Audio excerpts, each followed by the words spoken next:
करताय परत. काल अमित शहानी देखील महायुतीमधला हा धोकाचा संघर्ष याबद्दल नाराजी व्यक्त केली. अगदी केंद्रीय पातळीवरची दखल घेतली गेली तरी देखील तुम्ही थांबत नाही. नेमका दंगेकरांना बूस्टर डोस आहे तरी नेमकं कुणाचा काय नेमकं ताकद कुठली मागायची?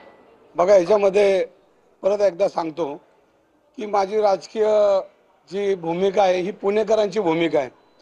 मी शिंदे साहेबांशी बोललो आणि त्यांचे मनापासून आभार मानतो की त्यांनी माझ्या पाठीशी खरं बोलतो म्हणून माझ्या पाठीशी ते कायम उभे राहिलेले. ज्या मी पक्षात प्रवेश केला तेव्हापासून पण त्यांनी हे सांगितलं की आपल्या मित्र पक्षावर तू काय बोलायचं नाही, पण जर पुण्यामध्ये गुन्हेगारी होत असेल, पुण्यामध्ये काही बिल्डर लॉबी ज्या पद्धतीने आज कामकाज करते आणि या बिल्डर लॉबीच्या आजूबाजूला जे जे राजकारणी लोक आहेत आणि त्यांच्या त्या पदाचा पावर वापरून ज्या ज्या लोकांवर अन्याय करतात त्याच्याविरुद्ध बोलायला त्यांनी मला कधी अडवलं नाही. पण मला हे सांगायचं की त्याच्यामध्ये आमचे उदय सामंत असतील सगळेच त्यांचं एकच, त्यांनी कायम माझ्या पाठीशी उभं राहण्याचं आश्वासन दिलं. तुमच्यामध्ये बोलले, पण मी कधी कुठल्या विरोधी पक्षाच्या विरोधात बोलत नाही. मी प्रवृत्तीच्या विरोधात बोलतो आणि प्रवृत्ती पुण्यामध्ये प्रचंड फोफवली, सर्वसामान्यांना जगू शकत नाही.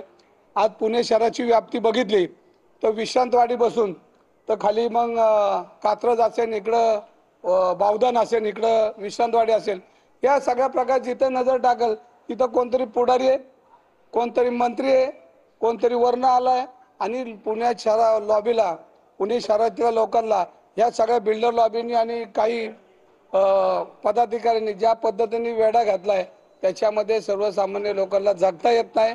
भीतीचं वातावरण आहे आणि याच्यामध्ये मी देवेंद्र फडणवीस साहेब असतील, अमित शहा असतील आणि तुमचे आपले देशाचे पंतप्रधान असतील त्यांना मी पत्र सुद्धा लिहिलेलं आहे की याच्यामध्ये तुम्ही लक्ष घाला. जी लोकांमध्ये जी विकृती आता पुणे शहरामध्ये ज्या पद्धतीने गोरगरिबांना संस्थेला छोटे छोटे समाज त्यांना त्रास देण्याची जी प्रवृत्ती वाढली ह्याच्यावर तुम्ही चौकशी करा आणि ह्याच्यामध्ये बडेकर आणि गोखले या बिल्डरचं ऑडिट करून ज्याचे पैसे कुठनं आले त्याचा पूर्णपणे एखाद्या संस्थेमार्फत चौकशी करून यांच्यावर कारवाई करावी.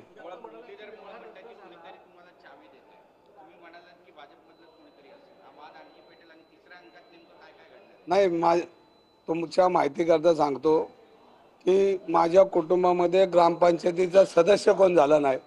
माझ्या आडनावाची 10 लोक पुणे शहरामध्ये नाहीये, पण मी 11 निवडणुका ह्या पुण्यनगरीत लढवल्यात आणि या पुण्यनगरीचा प्रचंड विश्वास माझ्यावर आहे आणि सर्वसामान्य कार्यकर्त्याला त्यांनी इतक्या उंचीवर नेण्याचं काम केलंय आणि ह्या काळामध्ये मी चुकीच्या प्रवृत्तीच्या विरोधात बोललो नाही तर येणारी पुढची पिढी माफ करणार नाही.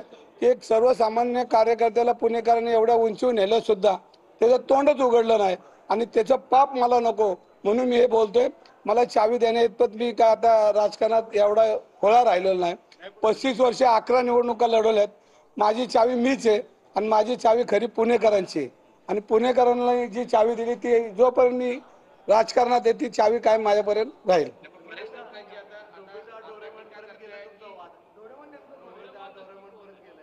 नाही ना, आता जे आहे जरा बोलतायत काही लोक, पण त्यांना वेगवेगळ्या ठिकाणी उत्तर देईल. माझं त्याच्यावर आता ट्विट बीट होईल जरा उद्या. नाही ना, आता काय, आता मी काय नाही काही लोकांशी बोलत नाही कारण त्यांना त्यांची जरा उंची जरा बघावं लागेल मला.